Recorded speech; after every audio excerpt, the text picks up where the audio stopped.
Welcome to Get Sleepy, where we listen, we relax, and we get sleepy. I'm your host, Thomas. As I said on Monday, I've had a pretty bad cold this week, so if my voice still sounds a little bit off, that's the reason why. Thankfully, tonight's story was one I recorded a good few weeks ago, so you'll only have to listen to me like this for the next few minutes. Tonight's story was written by Kayla. We'll be travelling to the Costa Rican rainforest for a unique and fascinating tour of a cacao farm.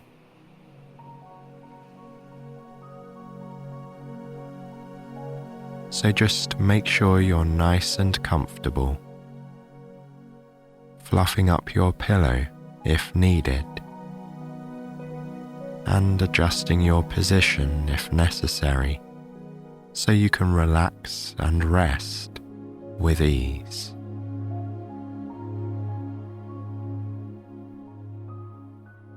When you've found the right spot in bed, bring your attention to your breath. Feel the air moving in and out of your body, nourishing you from head to toe.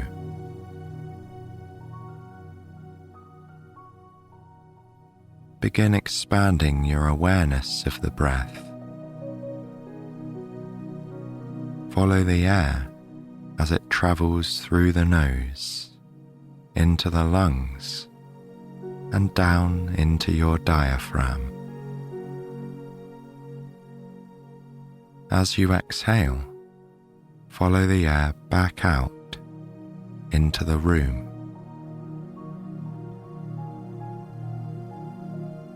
Feel the sensation of the chest, back, and belly expanding with each inhale and deflating with each exhale.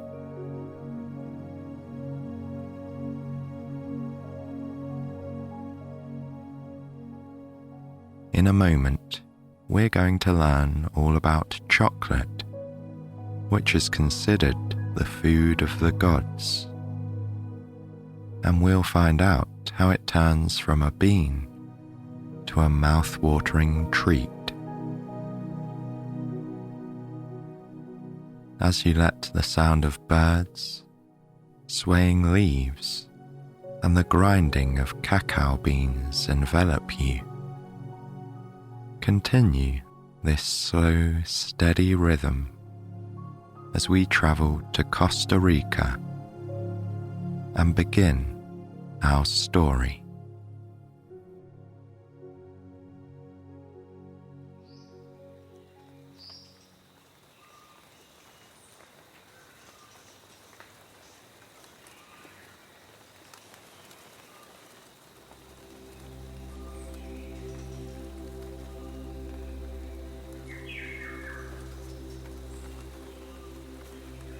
You stand in front of a small yellow house, surrounded by leafy plants. A narrow cobbled path leads to the wooden door. The warm sun shines down on you, glittering off of the flat leaves of the palm trees in the garden. The air is thick with the scent of fruit, plants, and flowers. You let your feet sink into the soft grass as you take in the orange and pink flowers and inhale the floral and citrus fragrances. A smiling woman emerges from the yellow house. She wears flip-flops, shorts, and a long buttoned shirt. The woman introduces herself to you as Flory and explains that she'll be leading the Cacao tour this afternoon. She waves you into the house, and you slip off your sandals. Inside, you notice the small bowls laid out on the square wooden table in the center of the room. They are filled with cacao beans and powder and squares of chocolate. The walls are lined with shelves of chocolate and herbal tea. And there's a small kitchen with a stove, which Florrie tells you you'll be using later to roast cacao beans. Behind the table is a small glass-panelled room with a stainless steel table and a large melting pot. You both sit down at the wooden table in the main room. Florrie explains how her family has been farming cacao here for 3 generations. Cacao is an important and revered fruit to the indigenous people in this area. Historically, they even used the beans as currency, and people would participate in cacao ceremonies. Many still do. First, Florrie passes you the bowl of cacao beans, and you pick one up. It feels smooth in your hand and smells earthy. You take a bite and let the bitter yet satisfying taste fill your mouth. Next, you pick up a few of the ground nibs and run them between your fingers. You put them into your mouth and feel their graininess on your tongue. Finally, you pick up the soft piece of chocolate. You place it in your mouth before it melts in the heat of the air, and instead let it melt on your tongue. The rich and sweet flavor rushes from the tip of your tongue, fills your cheeks, and runs down the back of your throat. It's delicious. The pleasant taste of the chocolate and the excitement for learning how to make it fill you with a giddy energy.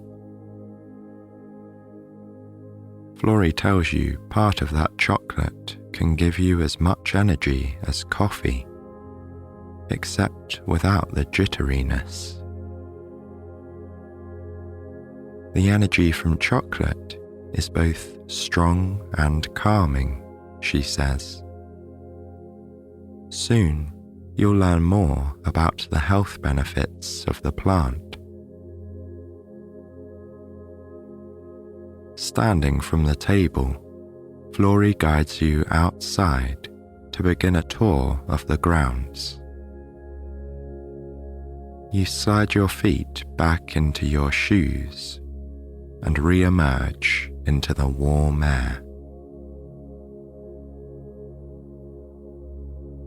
Shades of green are dotted with yellow, orange, and pink plants. As you walk down a gentle slope next to the house, it seems like every inch of ground is covered by something edible. Florrie pulls up a green plant to reveal a bulbous root. It looks almost like ginger, but when she cuts it open, it's bright orange. You take it from her and feel the rough skin on your palm.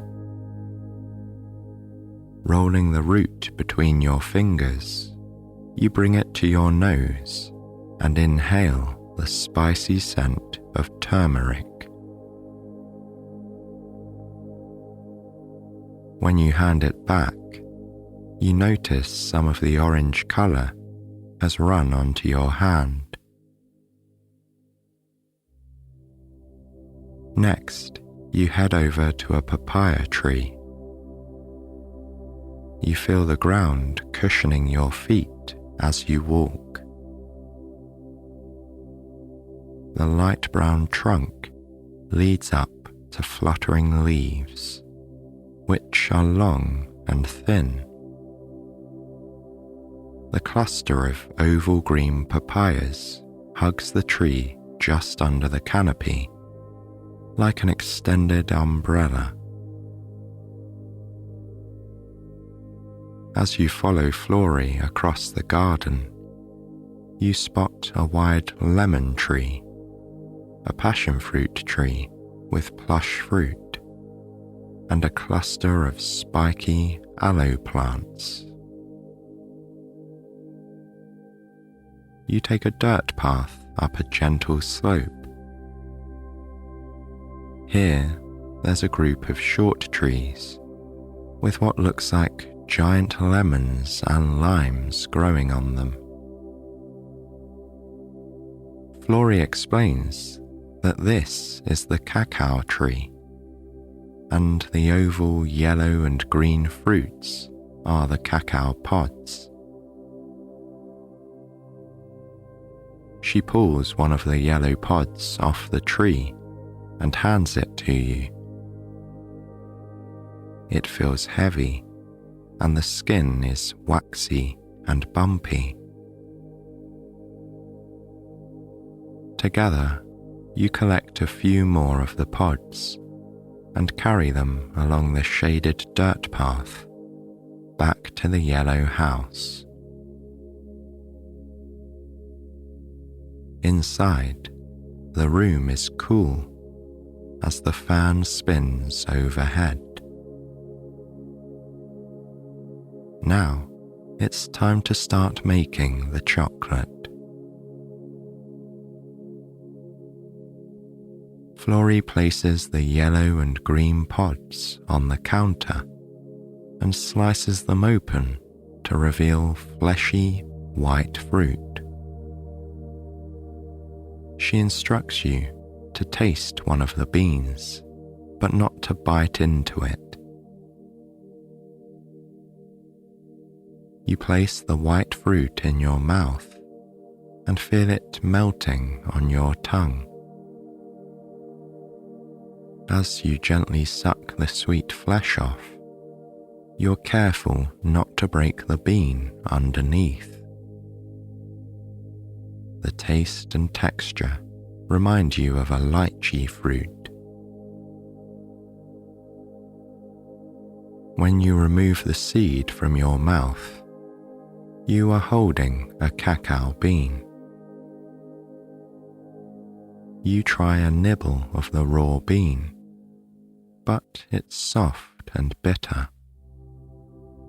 It's nothing like the chocolate you are soon to make. You take one from a yellow pod this time, and notice the fruit tastes a little bit sweeter. The yellow colour means the pod is riper. Flory tells you that these beans, with the white flesh on them, are left to ferment outside in the sun for a week.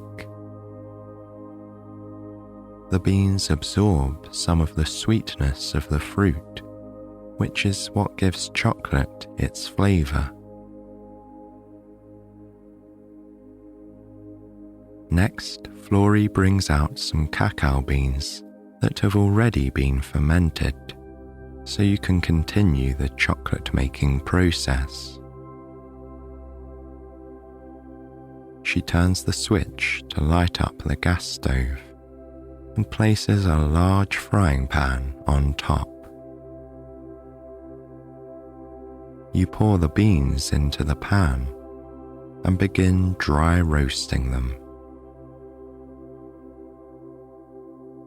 Aromas of chocolate float from the pan as the beans cook.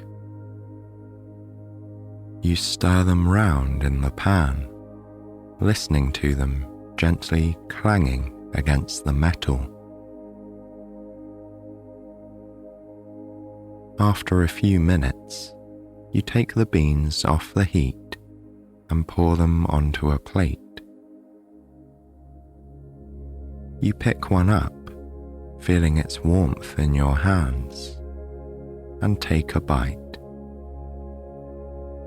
The shell crunches between your teeth, and a warm cocoa taste fills your mouth. You slowly finish the bean, enjoying the contrast between this one and the bitter raw bean you tried earlier. Once you've finished taste testing, you roast another batch and pour them into a bigger bowl. Then you and Flory walk past the glass room containing the melting pot and out the back door of the house onto the deck. Before you are 2 grinders ready for your roasted beans.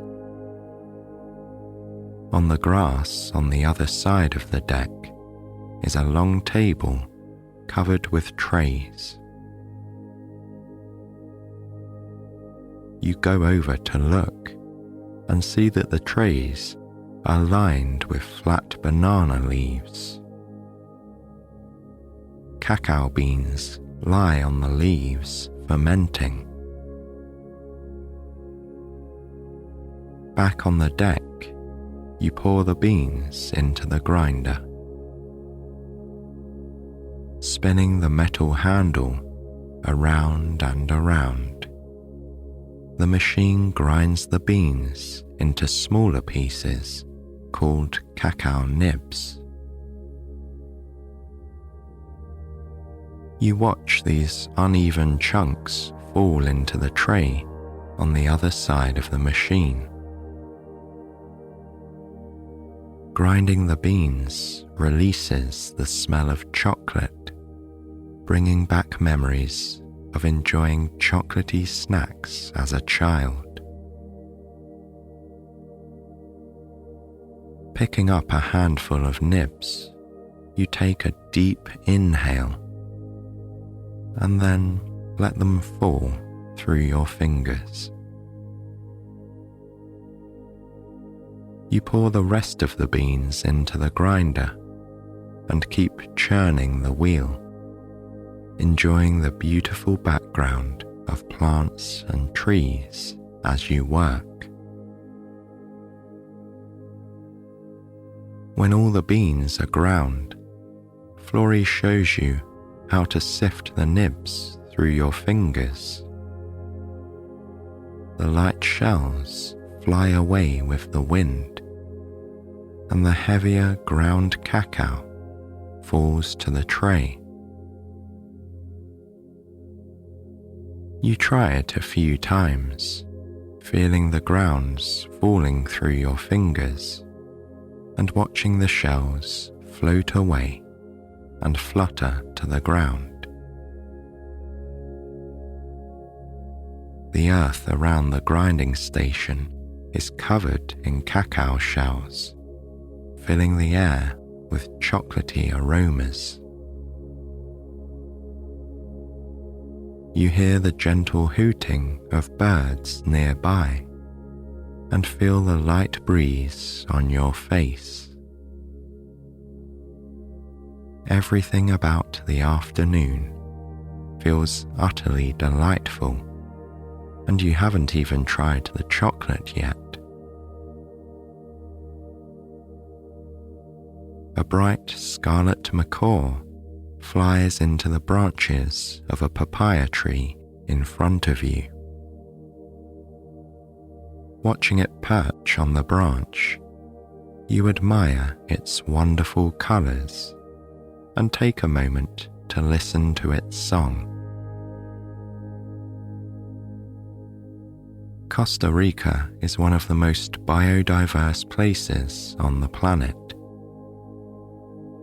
All of the fruit you've eaten and all the animals you've seen and heard show you how beautiful this country is.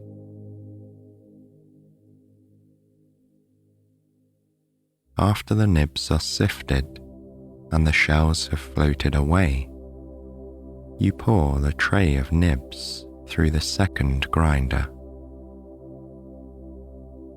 This one will grind the beans even finer. Round and round you spin the lever, watching the nibs being ground to a powder.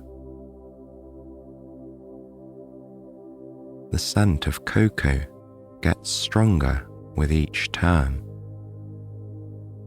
You're reminded of the warming sips of hot cocoa during cold winter months.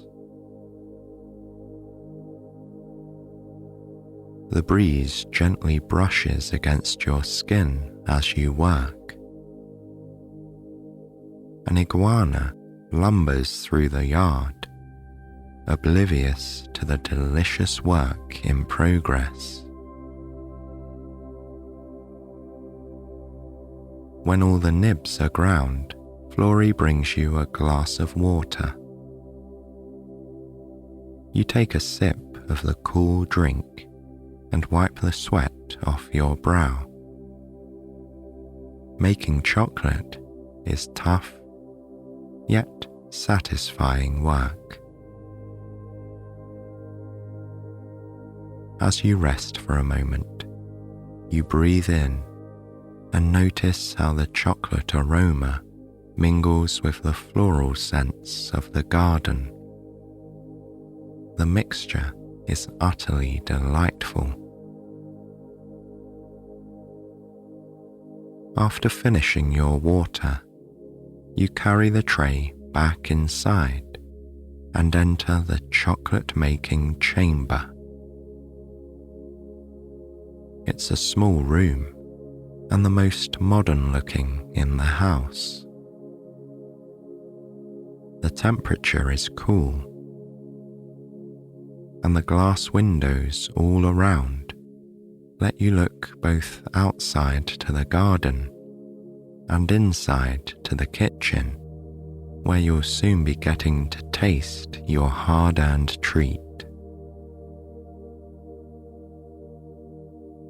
On the stainless steel counter is an open-topped metal blender. You pour the chocolate powder inside, and Flory turns it on. The grinds spin round and round, becoming finer and finer still.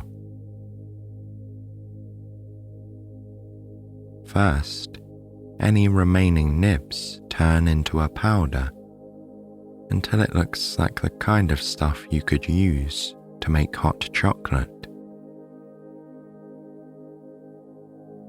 But then, to your surprise, the powder starts turning into liquid. Flory explains that the heat from blending lets the cacao butter in the beans come out. It turns the grinds into liquid chocolate. You watch the process, mesmerized, until the bowl is full of smooth chocolate. Flory hands you a wooden stick so you can taste test your creation. The mixture is thick and gooey, and the chocolate stays on your stick when you lift it out of the bowl. The blended cacao tastes rich and creamy. You can hardly believe no milk or sugar has yet been added to it. While you continue to taste test, Florrie leaves the room and comes back carrying jars of colourful, dried fruits. One holds spiky green guanabana peels. Another contains the dried seeds of a passion fruit. A third jar holds the white flesh and red skin of a dragon fruit. And the last contains dried maragnon. They're the tiny reddish-orange fruits of the cashew tree, and they are loaded with vitamin C. You take a moment to consider each flavour before you decide which one you'd like to put into your chocolate. Taking in the bright colours, you pop open the lids and smell the different fruits. Sweet, citrusy, and a little sour. When you choose the passion fruit, Florrie grinds the dried seeds into a powder. You pour the liquid chocolate straight onto the counter and watch as it expands from a drop to a bigger and bigger circle. Somehow, it stays perfectly round as you continue pouring the rest of the chocolate out. Florrie sprinkles the passion fruit on top. The sweet smell of the fruit mixing with the strong cocoa lingers in the room. She hands you a short metal spatula and you mix in the fruit with the chocolate. It feels soft and creamy as you stir it around. Once it's fully blended, you pour it into a heart-shaped ice cube tray. Florrie puts the chocolate in the freezer. You lick the spatula, sampling the blended fruit and chocolate. The passion fruit, a little sweet and a little sour, mixes perfectly with the creamy and slightly bitter cacao. You bring the mixing bowl out to the main room and sit down at the wooden table.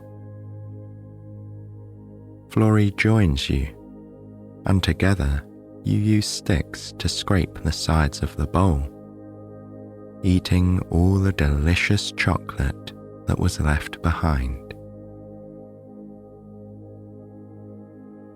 You're amazed at the unique yet scrumptious flavour of the cacao beans at every step of the process. You can really see why it was considered the food of the gods. And since it's such a revered treat, you don't want to let any of the chocolate in the bowl go to waste. Florrie grins as she shares the snack with you and tells you about some of the health benefits of eating raw chocolate.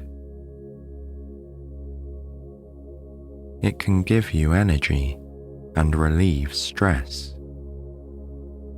Some people even experience cardiovascular benefits from eating this rich treat. Florrie also tells you that many of the plants she grows at the cacao farm are medicinal. They can aid in digestion, boost your immune system, and improve mental well-being. With the grin on your face from all the raw chocolate you've eaten, the benefits aren't hard to believe. You continue chatting as you wait for the chocolate to harden, and you become more aware of your surroundings, noticing how the wooden house seems to creak and whisper. In just a few short minutes, your chocolate is ready. Florrie pops the heart-shaped cubes out of the ice tray and onto a plate. The chocolate feels cool and firm in your hand when you pick it up. But as it starts to melt on your fingers, you place it into your mouth. You let the chocolate sit on your tongue and slowly melt. It tastes even better in solid form. When you mention this to Florrie, she tells you that mixing the liquid chocolate with milk makes for a wonderful hot cocoa.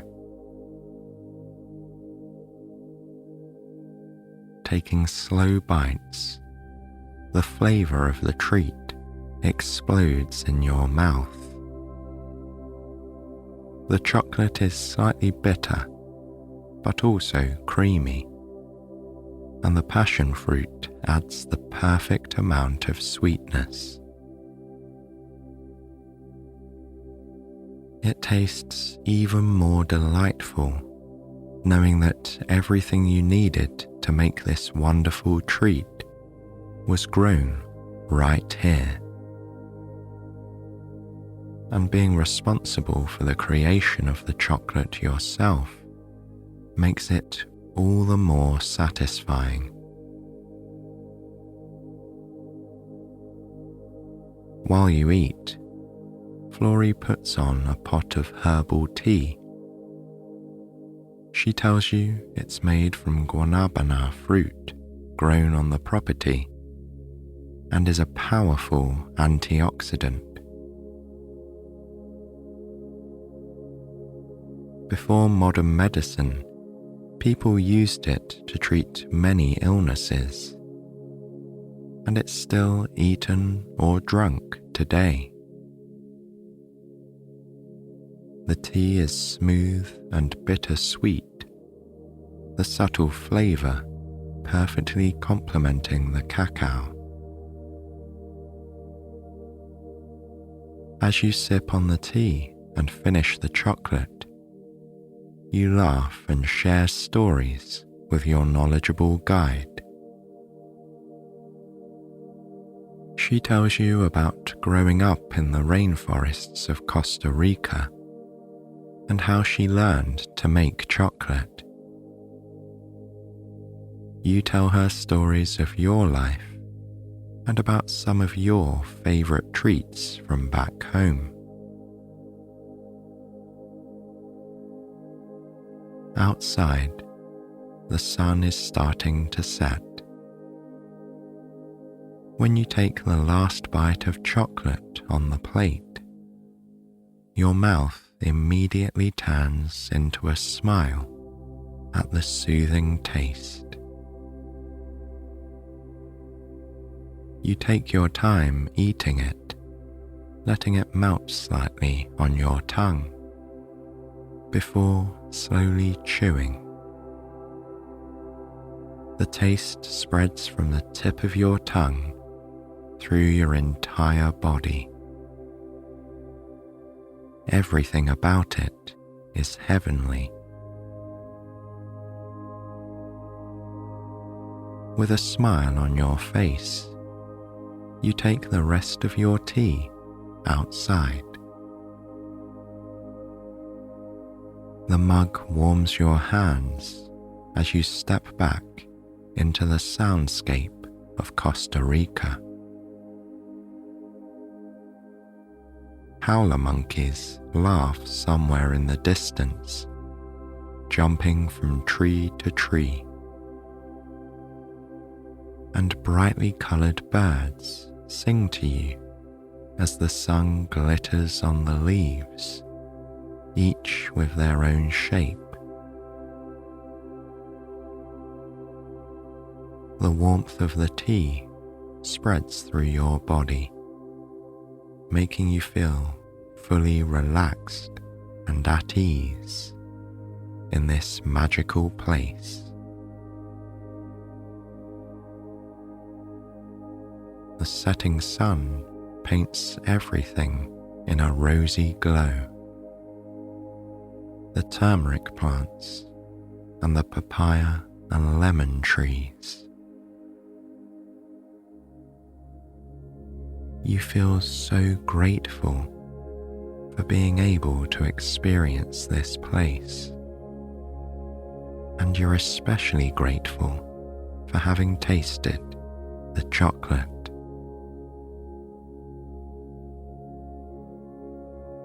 Letting everything wash over you, you begin to feel even more relaxed, like you're ready to crawl into bed and fall asleep in the midst of the Costa Rican rainforest.